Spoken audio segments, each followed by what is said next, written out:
Di dalam sebuah kedai terlihat ada seseorang yang sedang menikmati anggur. Saat keluar dari kedai, kota itu sudah sepi. Yang ada hanyalah para pendekar yang siap menghabisi si pria. 就你一个人，就我一个人，哼！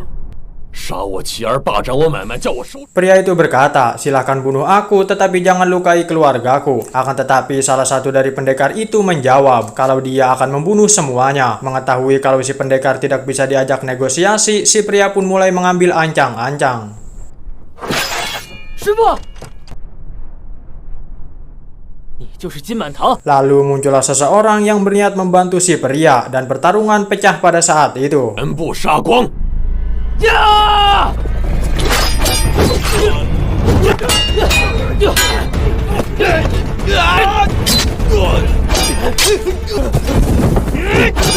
Akan tetapi siapa si pria sebenarnya, mengapa para pendekar itu ingin membunuhnya, dan bagaimana cerita itu bisa terjadi, seperti inilah cerita lengkapnya. Selamat datang kembali di channel ini Kaju, dan selamat menikmati alur cerita film. Film ini dimulai dengan seorang murid yang mengingat kata-kata gurunya. Kamu tidak akan mengubur pedang yang sudah memberimu makan. Jalan pedang bisa menuntun seseorang ke jalan kegelapan. Bagaimanapun pedang dan jiwa haus akan darah, entah membunuh atau dibunuh. Meskipun kau pendekar pedang yang hebat, tetapi pada akhirnya kau akan terbunuh. Sang guru juga berkata kalau takdir hanyalah ilusi. Dan inilah pedang berkarat. Di sebuah gurun yang tandus, kita diperlihatkan para pendekar pedang sekaligus pemburu hadiah yang sedang menangkap seorang buronan. Para pemburu hadiah ini bekerja di bawah hakim. Mereka tidak memiliki penghasilan yang tetap, tetapi mereka akan dibayar ketika berhasil menangkap seorang buronan. 你杀那么多人，欠了这笔血债。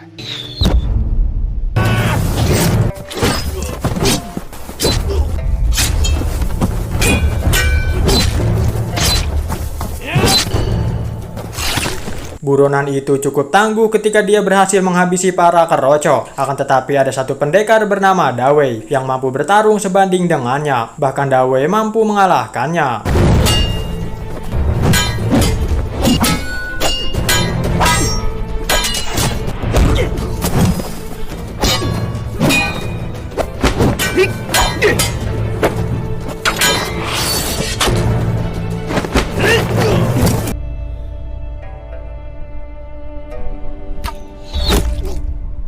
Setelah berhasil menangkap satu buronan, kita mengetahui kalau pekerjaan mereka sama sekali tidak dihargai. Karena setelah mempertaruhkan nyawanya, mereka hanya dibayar dengan kain. 割下来，拿回衙门领赏。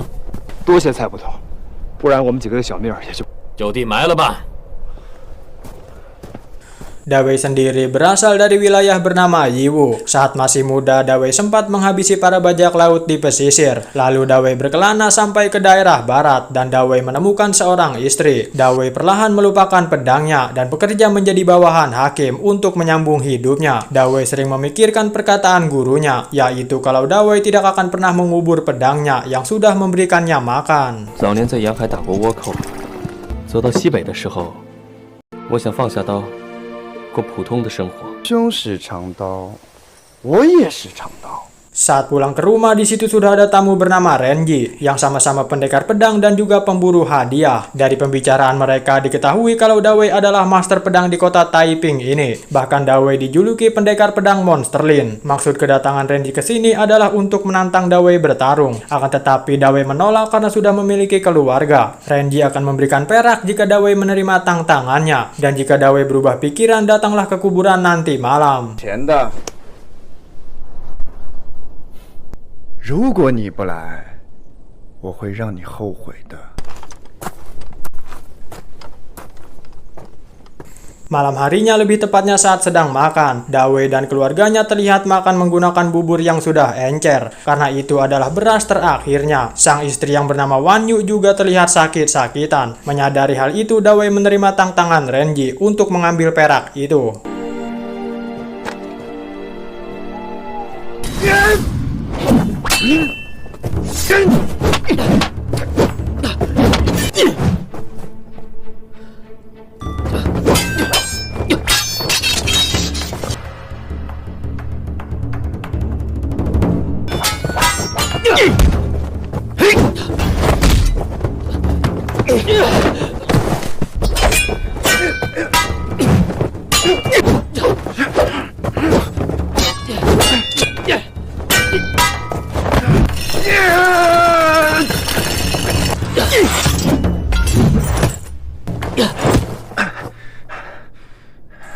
Renji yang sudah kalah berkata silahkan bunuh aku, tetapi Dawei melepaskannya. Renji berkata jangan menyesal sudah melepaskanku, karena suatu saat nanti aku akan datang membunuhmu.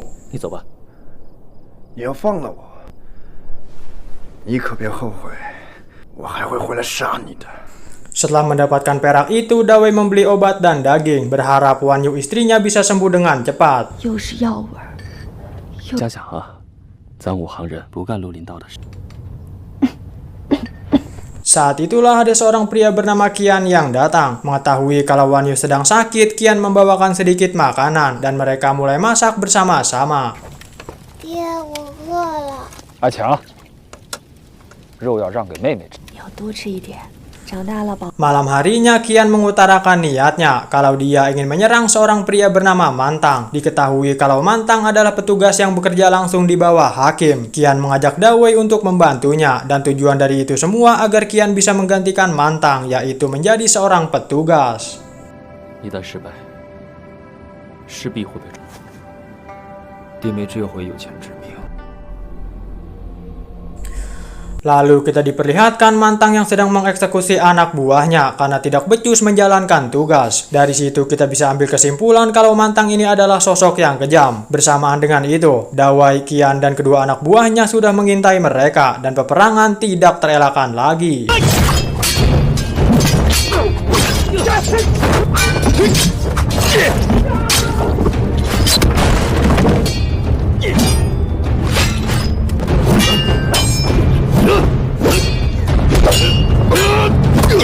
Dawei tidak sengaja membunuh istri Mantang. Qian terlihat menyandera anaknya yang masih kecil dan berkata untuk tunjukkan di mana emasnya. Setelah mendapatkan apa yang mereka cari, mereka pun langsung membunuh Mantang saat itu juga. 记住我这张脸，你们也只是下九流。 Siang harinya Dawei terlihat mengubur emas hasil semalam. Dawei juga berniat membawa keluarganya untuk pergi ke sebuah kota yang lebih aman bernama kota Jingnan. 我认真考虑了你之前说的话。 Beralih ke kediaman seorang pria bernama Cha Ibu. Diketahui kalau Cha Ibu ini adalah tangan kanan hakim. Ternyata Qian membunuh Mantang itu adalah perintah dari Cha Ibu. Dan Cha Ibu berjanji akan menjadikan Qian petugas resmi. Akan tetapi untuk meyakinkan para masyarakat, mereka harus mengkambing hitamkan satu orang untuk bertanggung jawab atas kematian Mantang. 这件事儿没人扛，之前大人不好交代。江湖上 Dawei yang sudah memiliki banyak emas terlihat mengubur pedangnya. Saat sedang mencuci tangan, muncullah Cha Ibu yang menyandera istri dan anaknya. Dawei yang baru saja mengubur pedangnya ditambah istrinya yang sedang disandra. Tidak bisa melakukan apapun ketika rumahnya digeledah oleh anak buah Cha Ibu. Setelah Dawei terbukti telah membantai keluarga Mantang, Dawei dibawa dan diinterogasi. Siapa saja yang terlibat dalam pembantaian, tetapi Dawei tidak mau buka suara. 我有谁？快点！说！ 快说！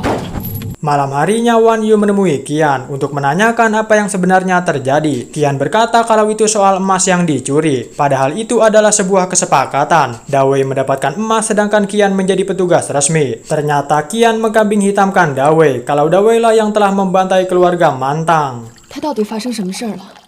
说是有什么来源不明的黄，具体的我也不是很。 Tengah malam, Qian mendatangi seseorang yang tiada lain adalah Renji. Qian ingin menggunakan jasa Renji untuk membunuh Dawei. 我可找你算账。认钱。 Siang harinya terlihat Dawei akan dibawa ke sebuah penjara. Sebelum pergi, Wan Yu berjanji akan menunggu Dawei di rumah ini. Saat sedang di perjalanan, muncullah Renji yang berniat membunuh Dawei. Akan tetapi Renji tidak tertarik membunuhnya, karena Dawei bahkan tidak memegang sebuah pedang. Dan Renji membiarkan Dawei hidup sekaligus membayar hutang nyawa pada malam itu.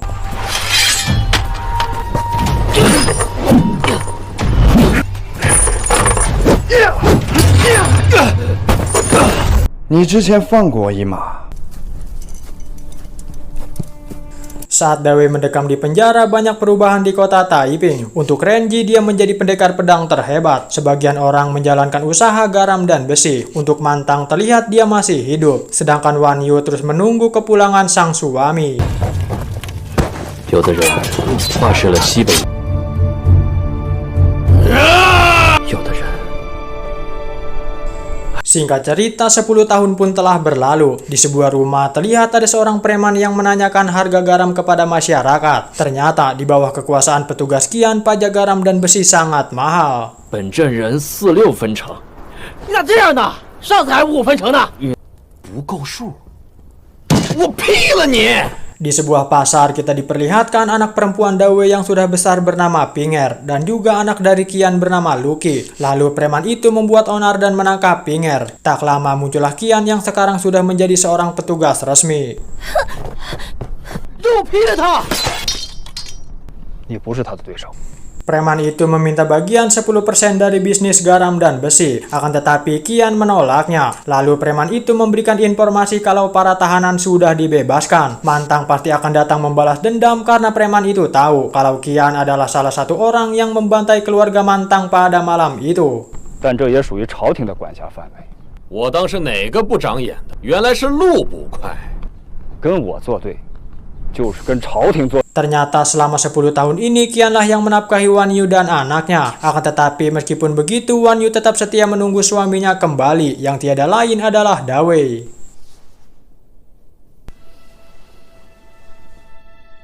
皇帝大赦天下，就跟他一块儿回来的。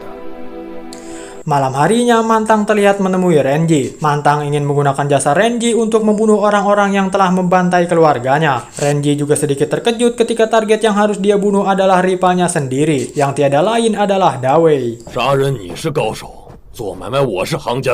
他们武功很高吗？他叫林大卫。谁？林大卫。 Siang harinya, lebih tepatnya di sebuah gurun, Dawei terlihat berjalan pulang menuju rumah. Sesampainya di rumah, Pinger sang anak malah mengira kalau ayahnya adalah gelandangan. Malam harinya, lebih tepatnya saat sedang makan, Pinger terlihat benci kepada Dawei karena selama 10 tahun ini dia tidak pernah memberikan nafkah. 要走你自己走，我不走。 Singkat cerita, Qian bertemu dengan Dawei. Dengan wajah tidak tahu dirinya, Qian bercerita kalau Mantang telah kembali. Cerita itu dimaksudkan kalau Qian meminta bantuan Dawei untuk melindunginya. Dawei yang tidak tahu kalau Qianlah orang yang telah menjebaknya hanya iya-iya saja. Dawei sedikit pun tidak peduli dengan peperangan. Dia hanya ingin mengambil emas bagiannya dan hidup damai bersama anak dan istrinya. 现在天下都不太平，你要躲到哪儿去啊？ 现在是谁接管了金满堂的生意？ 不用你说，我双手奉上。 Sesampainya di rumah, Dawei bertemu dengan anaknya Qian, yang tiada lain adalah Lucky. Lucky meminta kepada Dawei untuk ajari cara menggunakan pedang. Awalnya Dawei menolak, tetapi ketika Lucky berkata kalau dia hanya ingin melindungi Linger, akhirnya Dawei pun mengajarinya.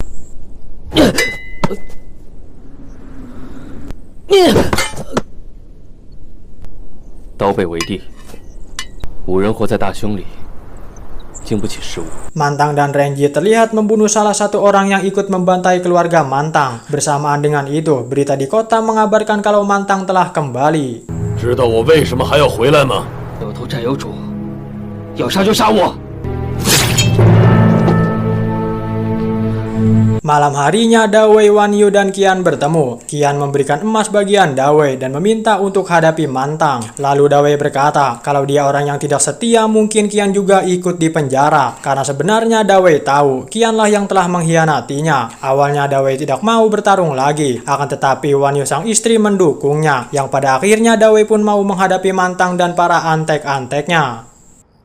你们怕也要流放塞外10年？ 你选择逃避，你不丢。 不管是什么人， Saat sedang di rumah, Wan Yu ternyata tahu kalau Dawei lah yang telah membunuh istri Mantang. Maka dari itu Wan Yu mendukung untuk bertarung dengan Mantang, karena hal itu adalah sebuah bentuk tanggung jawab atas apa yang telah diperbuatnya di masa lalu. 你是怕了。一次都不能输，剩下的半条命。 Qian sendiri terlihat menemui Caibu. Pada intinya Qian ingin meminta bantuan untuk menghadapi Mantang. Akan tetapi Caibu tidak mau membantu, karena menurut Caibu petugas seperti Qian hanyalah pelayan rendahan. 谁跟你是一个锅里吃饭的呀？我。 Siang harinya Qian melakukan sebuah pidato untuk meyakinkan masyarakat untuk jangan takut kepada Mantang karena di pihaknya ada Dawei bersamanya. Pada intinya Qian ingin merekrut pasukan agar berada di pihaknya. Bahkan Qian rela memberikan emas kepada siapapun yang ingin bergabung. 黄金我放这儿，命都在你们身，入个伙，替天行道。 Malam harinya si preman dan kedua anak buahnya berniat mencuri emas itu. Akan tetapi dia tertangkap dan dikurung karena si preman terus didesak untuk memberitahunya. Akhirnya Qian pun mengetahui di mana posisi Mantang. Qian memerintahkan beberapa anak buahnya yang dipimpin oleh seorang pria bernama Gao Mang untuk menyerang Mantang secara diam-diam.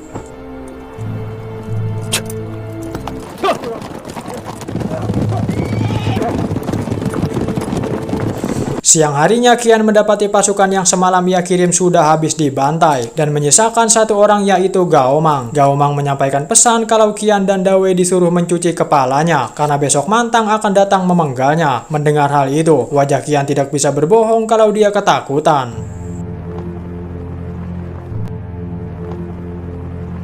Dawei sendiri terlihat sedang melatih Luqi. Sekaligus dia melatih ilmu pedangnya sendiri karena sudah tidak pernah digunakan selama 10 tahun. 对方以为你不会的，生疏的地方。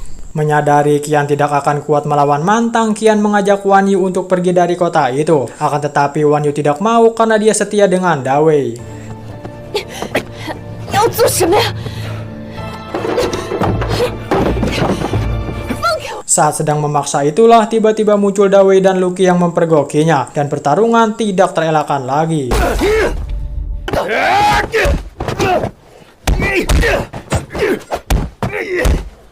Saat sudah terpojok itulah Qian mengatakan kalau Pinger pergi bersamanya mereka akan aman. Awalnya Dawei tidak menyetujuinya, tetapi ketika sang istri berbicara akhirnya Dawei mengerti dan mereka akan pergi. Sedangkan Dawei dan Wan Yu tetap di kota ini. Wan Yu akan membuktikan kesetiaannya, sedangkan Dawei akan mengurus Mantang dan para antek-anteknya. 我要陪着林叔叔一起对抗马贼。命只有一条，好好照顾我女儿。 Setelah Pinger anaknya aman, barulah Dawei menggali pedangnya yang sudah terkubur selama 10 tahun. Seperti judul film ini, pedang itu pun terlihat usang dan berkarat. Dawei mulai mengasahnya sebagai bagian dari persiapan.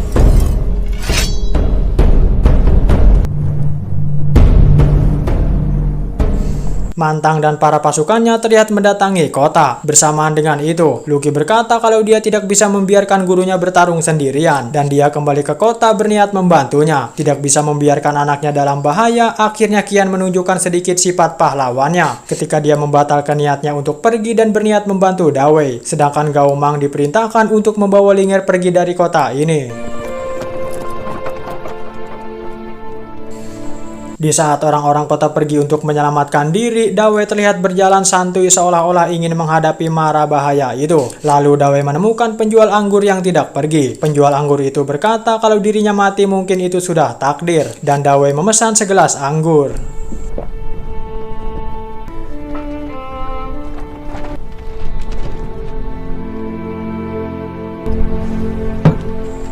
Tibalah saatnya Dawei dan Mantang saling berhadapan. Di pihak Mantang juga ada Renji yang notabene adalah rivalnya Dawei. Awalnya Dawei bersedia untuk dipenggal kepalanya, asalkan Mantang jangan mencari anak dan istrinya. Akan tetapi Mantang tidak mau dan bersikeras untuk membunuh semua yang terlibat. Mendengar hal itu, Dawei langsung mengambil ancang-ancang dan bersiap menyerang. Tapi tiba-tiba muncullah Luqi yang berniat membantunya dan peperangan resmi dimulai.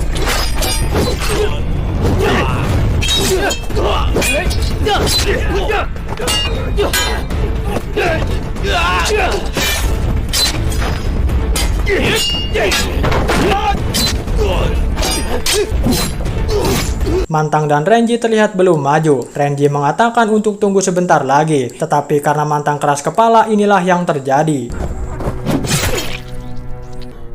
都说了让你的还往前走，找死！ Luqi yang hampir dibunuh, datanglah Qian yang membantu. Saat Qian sedang menghadapi si preman, tiba-tiba dia ditikam oleh Renji dari belakang.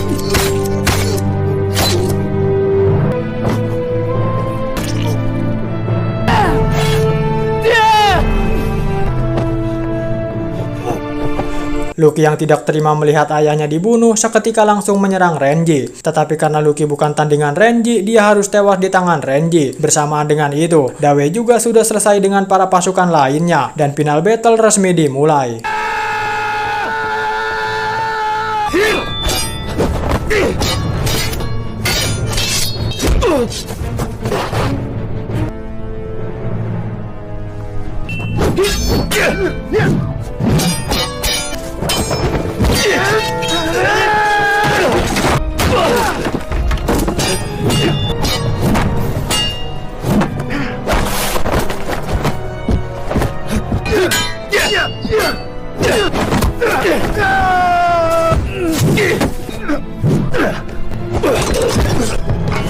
Renji berkata kalau Dawei tidak akan bisa hidup tanpa pedang, dan Dawei menjawab kalau semua ini karena ulahmu. Mendengar hal itu, Renji berkata kalau pertarungan seperti inilah yang aku inginkan. 动手吧！我打的最爽的一场，天！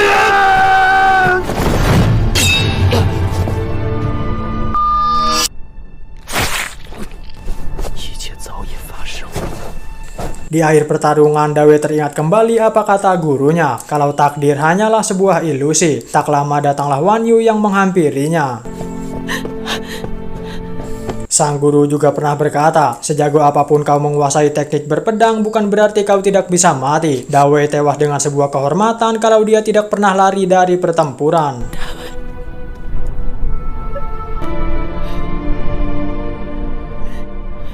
Di akhir film kita ditunjukkan sebuah quotes yang sangat keren, yaitu pedang hanyalah sebuah alat, tajam dan tumpulnya tergantung siapa penggunanya. Tao Te Ching sang guru besar. Dan cerita berakhir sampai di sini.